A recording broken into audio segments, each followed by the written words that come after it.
wondering what you're gonna ask me today. Don't start with how was your race, because I throw my microphone away and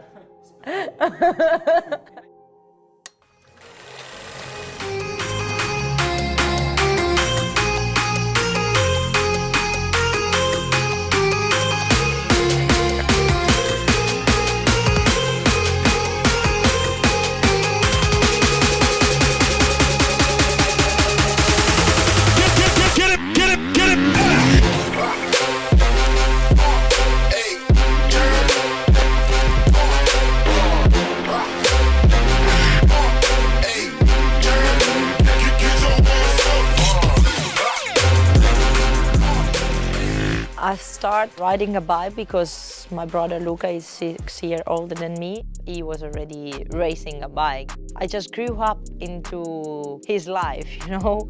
My parents decided to buy a PV50. Their intention was not to put me on immediately, but as soon as I saw it, I started to cry because I wanted to try.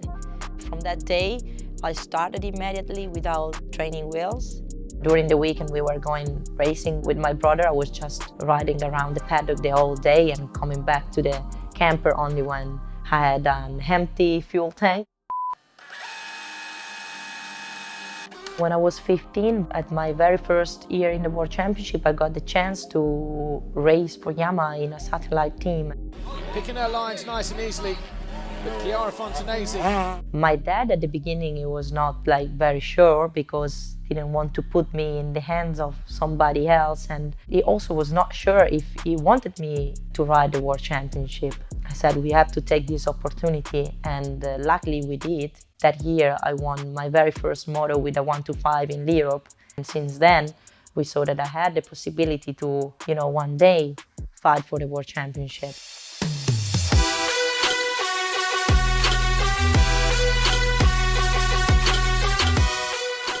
After the first year, we decided to do it on our own. We built our own team, kept going with the MX Fonta Racing team since then to now. A big reason of why I could achieve so much during the years is because I always had a great team. My family, my dad knows perfectly how to put the bike in terms of suspension. And my brother always did the electronic. He always been a rider and he know what I need. Everything was managed by us and everything was going around me, my races and my results. My family is my first supporter and they walk with me in the same direction. I trust them 100%. My very first championship win has been taken in England. For sure it's something that will last forever in my heart.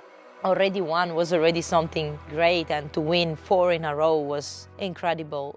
A 4-time world champion, Chiara Fontanesi, and Yamaha world champions again. A girl to succeed in motocross need a really strong mind, be talented, and of course need to have a physical condition which is very good.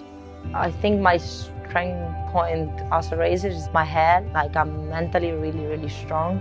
When you're really tired and you still have to push because you need to be on a certain time or a certain repetition, it's there where your mind needs to come out and say you can do it, I think also I'm a talented girl because when I was a kid I never really was training and I was still winning, and I just learned how to make a good corner or how to, wait for scrub or keep the bike low in the jumps. And if you are able to do that without nobody telling you, it's because you have your talent inside yourself. Nobody ever teach me riding a bike, no one. It's something that I think I have in my blood.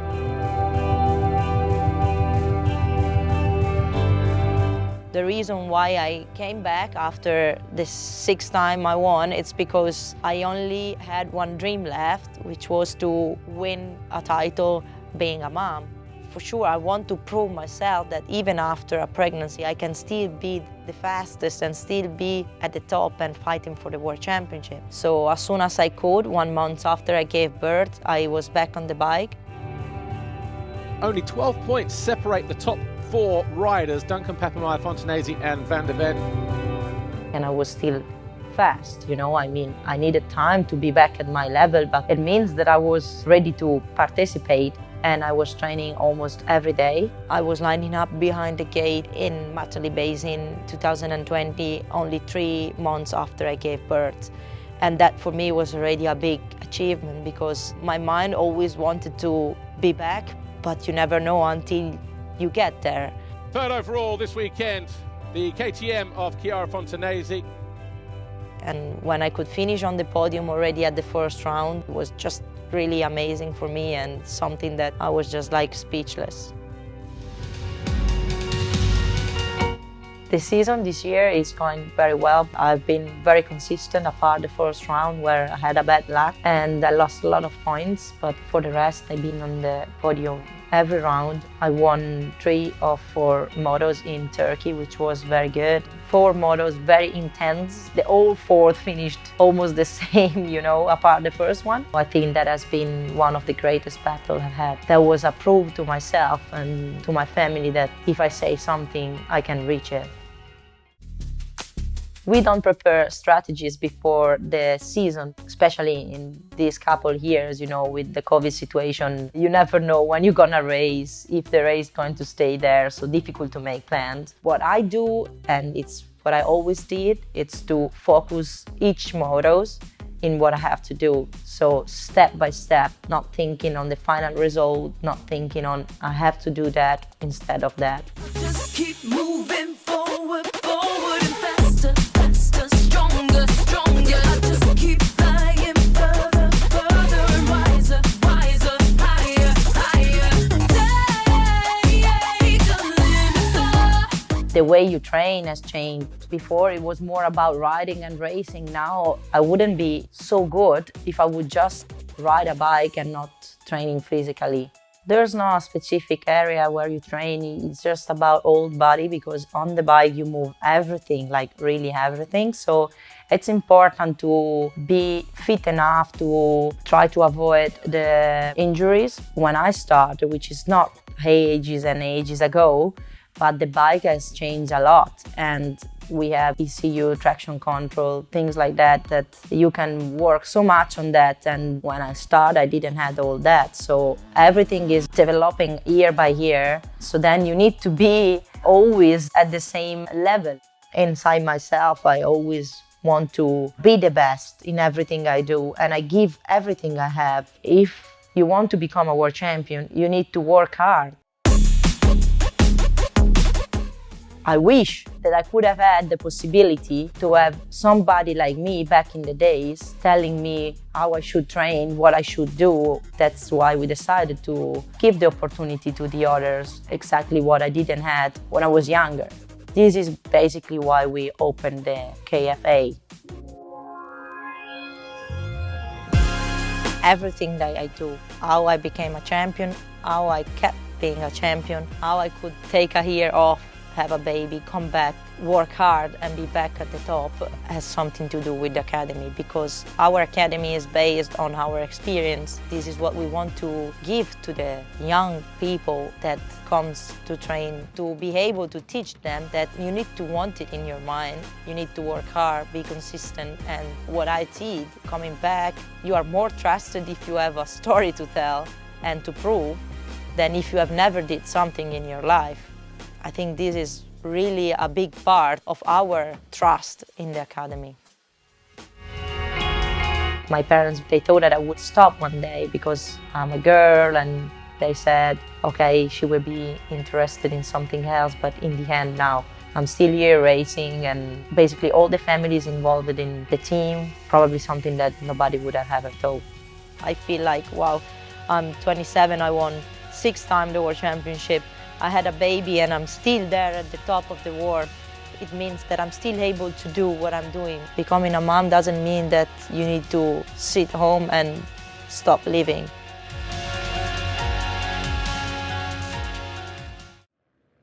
Here we are, temperature 16 degrees, barely a cloud in the sky over the Dolomite Mountains.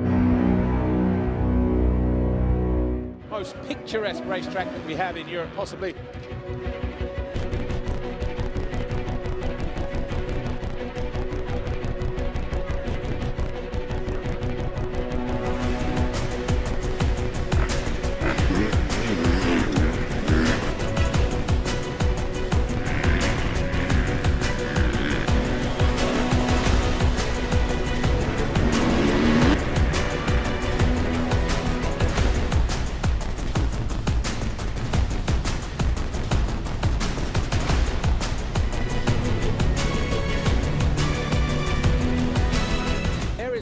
Fontanesi starting on pole position, as she so often does.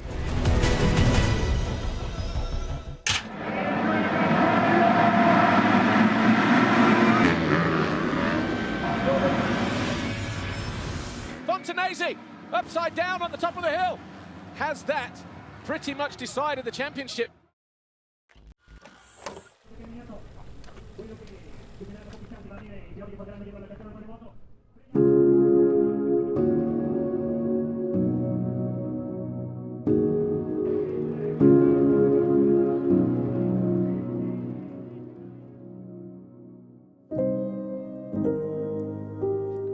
I already forget about what happened because it's not something that you need to think about, because it's not that I've been doing mistake. It's something that happened to me for no reason. I mean, like, I just was the unlucky girl on track. I cannot, stay still and focus on that because it will take me nowhere. I was fast. I took the pole position at the last round again, so I know I can win. When you lose yourself. It's not the team that loses. And I think that's why individual sport makes you also stronger. This that happened this year made me stronger. It's not about winning. When you win, you don't get stronger. I was really happy to see all the family, friends and fans at the end of the podium. I wasn't expecting this at all. I mean, I was just with my daughter, going back to the van, and I was like, okay, now I need to get changed. It was the last race of the year. All of a sudden, I turned the corner and I saw all the people on the line waiting for me, and they even took me and made me jump in the air. There were many people that I didn't know that they were there cheering for me, and that was amazing. I was feeling like I won the championship. All of a sudden I was like, smiling and crying from joy because I made people proud anyway. This is why I race. I race and I want to win for moments like this. They show me that even if I did not win, we could still live with moments like this. I'm so happy that I could give everything I had, because nothing more frustrating than ending a championship and knowing that you could have give more. I gave everything I had, and that's why I'm happy anyway.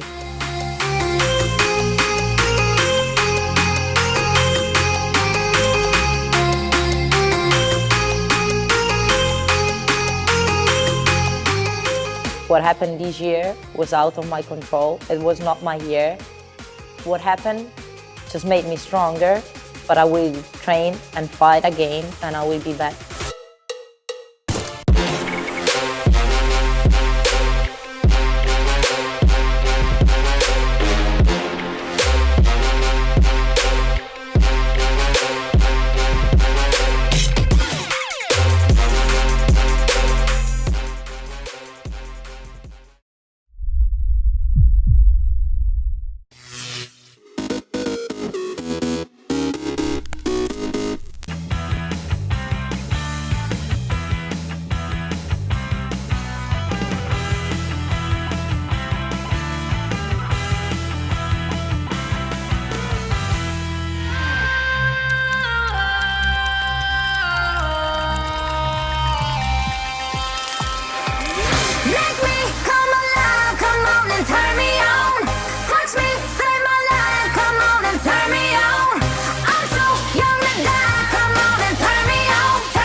we just signed our entire group up for the Casey Curry Off-Road Tour Experience. We're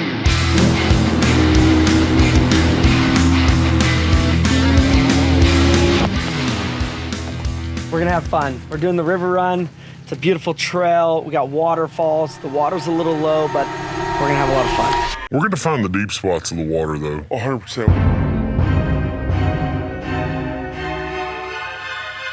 We're just now touching tires in the water, getting this thing kicked off. But we'll get up here in a little while when we get to that obstacle and start heckling Casey. He'll definitely get his tour up for sure. He'll be the first one to go down.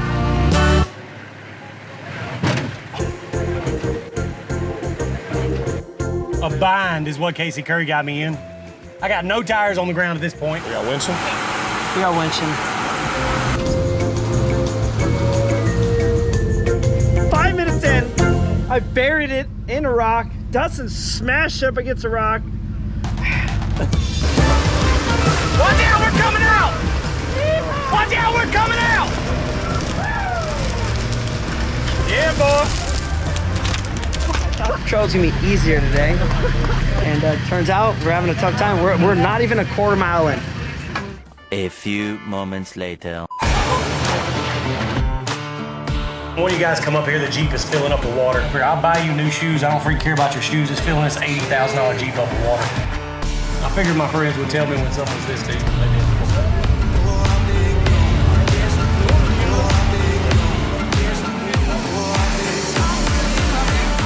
Do it, yeah, it's working.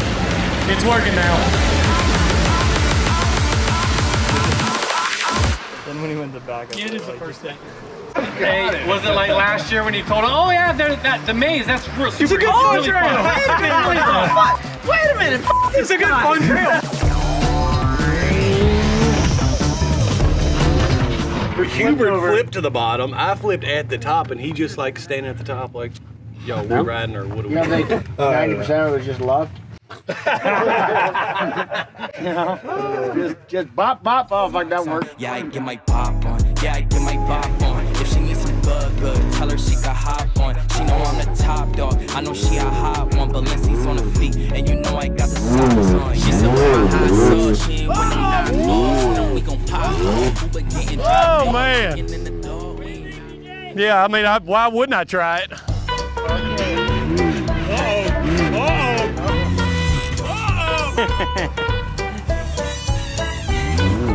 Oh, I'm stuck now. I know what'll fix this.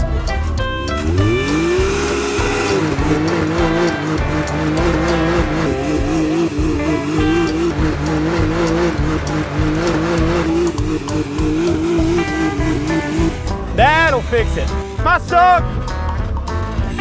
Did I pick the right line? All right, I'm going back home, y'all. I like the high-speed dunes and all playing on the back trails. The rock climb stuff I used to do when I was in high school. Dustin apparently still stuck in high school. Screw them hippies. Let's go. Let's really take these X3s and let them meet, you know what I mean? I don't know. Sometimes left alone in the heat of the night. Every time and like a play, got nothing but my soul to blame. I wanna tell you, I wanna love. Somebody help me, I just wanna be ready. I've been hanging out with Dustin Jones, Cowboy Cerrone, and the whole Monster and Can-Am crew, so it's been a lot of fun ripping around through this and go with us.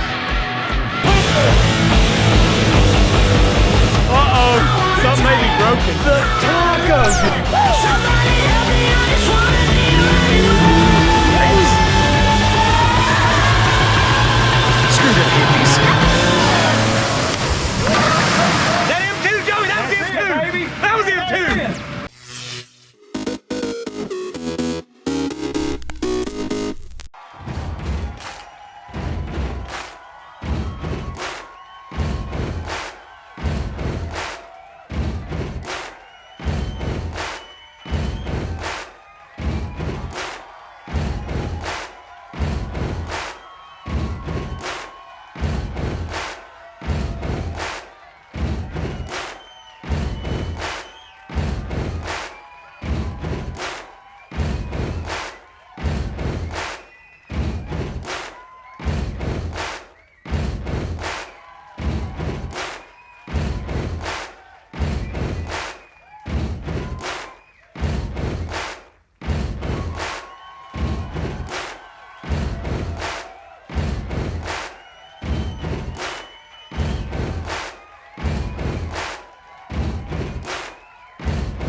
historic, demanding, awe-inspiring. One of the most exacting offshore racing challenges of 2022, the Rolex Middle Sea Race.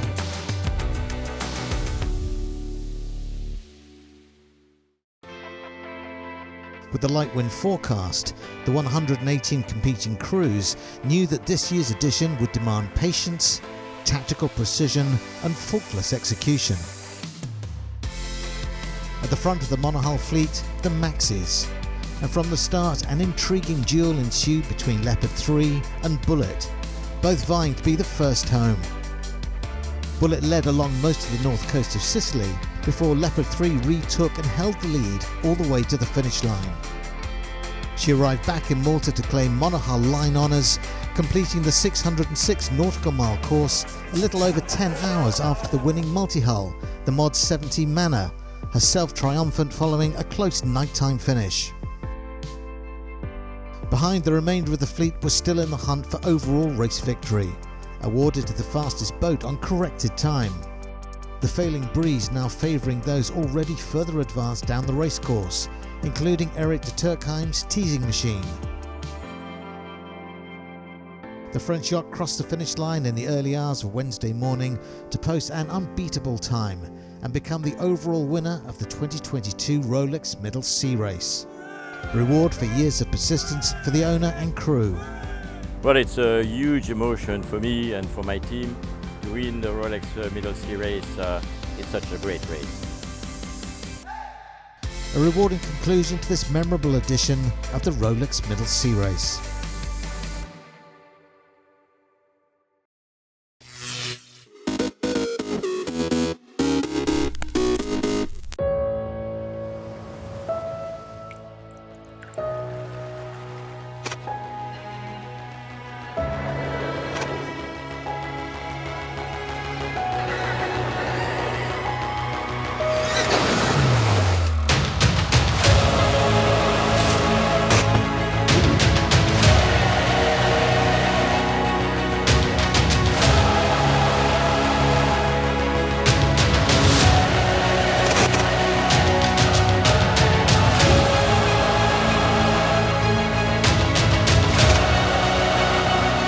Extreme, it's a new adventure for me. I was watching last year and enjoy a lot in the television.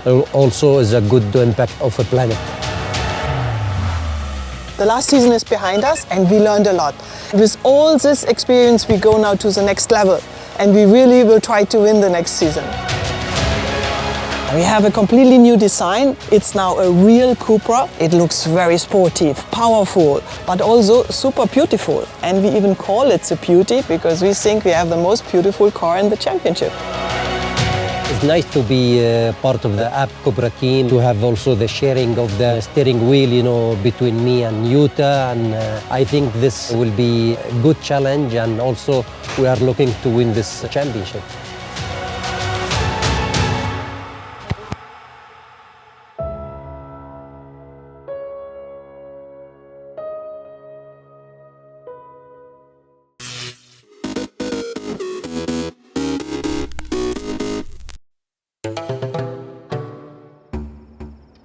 The Kalahari's got its own draw. It's vast and it's forever.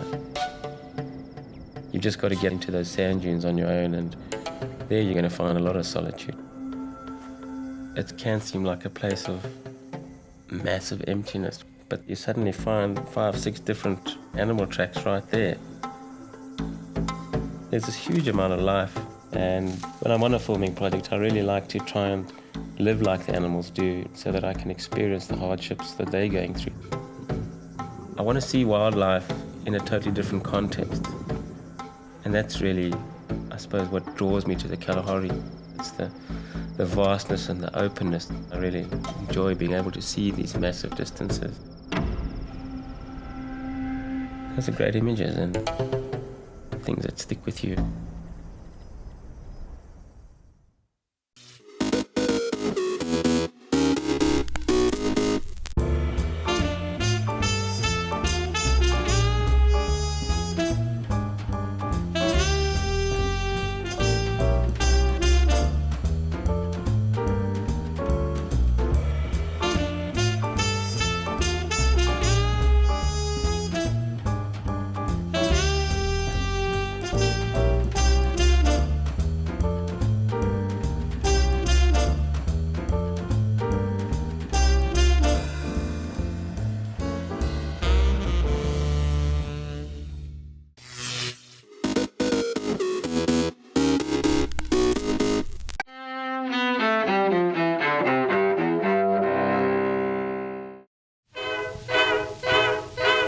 December 5th, 1933.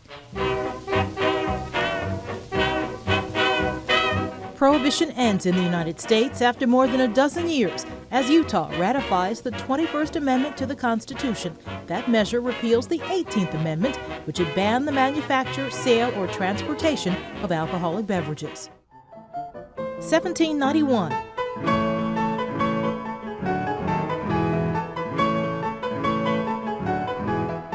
One of the world's great classical composers, Wolfgang Amadeus Mozart, dies in Vienna, Austria. He was just 35 years old. 1901. Disneyland is your land. Here age relives fond memories of the past. And here youth may savor the challenge and promise of the future. Walt Disney, creator of Mickey Mouse, Donald Duck, and an entertainment empire including major theme parks, is born in Chicago. And 1932.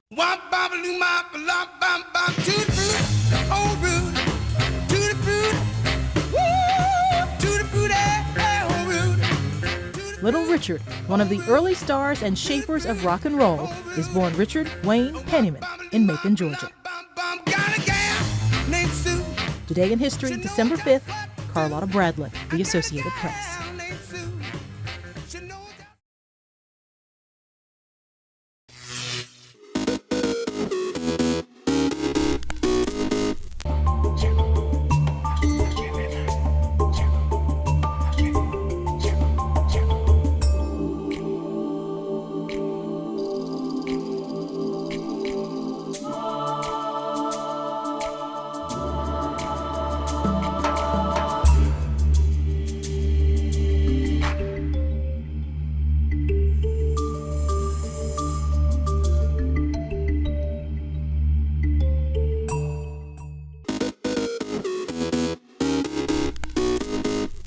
Welcome back in our studio, and in today's news,